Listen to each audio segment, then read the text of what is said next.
Hey everybody, welcome to Intro to Business, Introduction to Business. Today's like a movie marathon for me. I'm redoing a lot of my videos since it's pouring rain outside right now.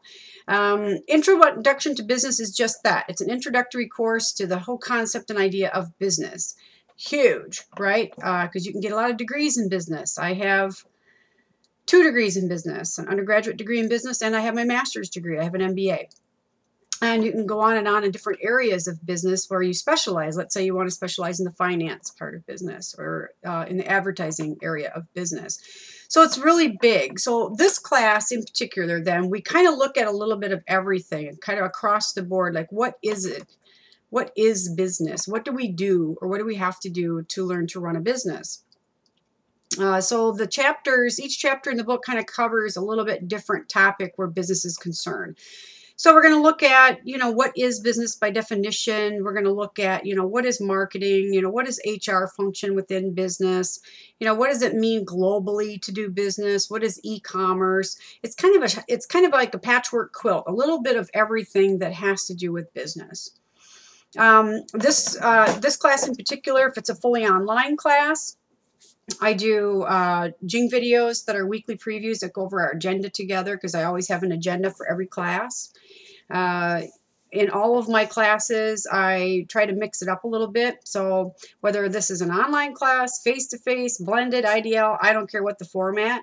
We're going to try to do a mixture of different activities that involve different kinds of technology. Videos where I'm communicating with you, Jing videos where I'm giving you let's say there's an assignment that I always know is going to catch the students a little bit. I'll create a Jing video to help explain it better if we're not going to be in a room together, like a face-to-face class. With that in mind, your job as the student is just to basically always check your email, check your announcements, because that's how we're going to stay connected if this is fully online class especially. I still ask all of my students to do the same thing, because announcements are just that. They're announcements like, oh, hey, something changed, or here's something new, or here's something cool, or whatever. And then email, of course, is the best way for us to communicate because, well, in my case in particular, I travel a lot. So intro to business. We don't do a lot of testing. There might be a couple of quizzes here and there.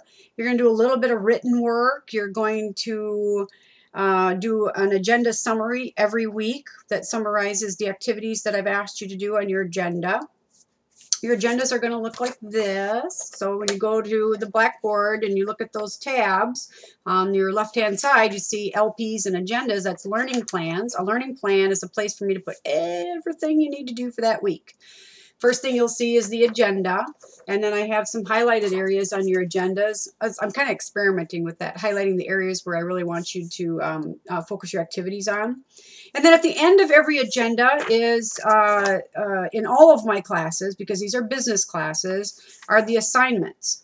So you aren't going to find the description for your assignments in the assignment tab. That's the drop link. That's where you have to go to submit your work. The assignments are at the end of agenda, and they're that way for a reason. These are business classes, and in business meetings, we generally come to a meeting with an agenda, right? That's what we're going to do for the day. Those are the goals and things we're going to be doing in our meeting. I consider the classroom like meetings, like business meetings. And at the end of every business meeting, then you generally have an action area, action items. Okay, this is what we need to do before we come back to our next meeting, right? Who's going to do this? Who's going to do that? Well, I want you to get used to that. So you have an agenda every week in class. That's what our goals and activities are for that particular meeting. At the end are your assignments. That's our action items. That was what needs to be done for the next meeting. Now, if I give you a couple extra weeks or whatever to do work on something, I'll definitely tell you that. So that might be a different format for you than in a class that isn't a business class, okay? So other than that, welcome to Intro to Business. I love this class because, of course, I love business and commerce and all that good stuff. My primary area is with the supervisory management program, but I teach in all these other programs for a reason, because I have a lot of different interests and I have a lot of different experience. Oh, I've had too many jobs to even talk about. I'm old, So there you go. Welcome to Intro to Business.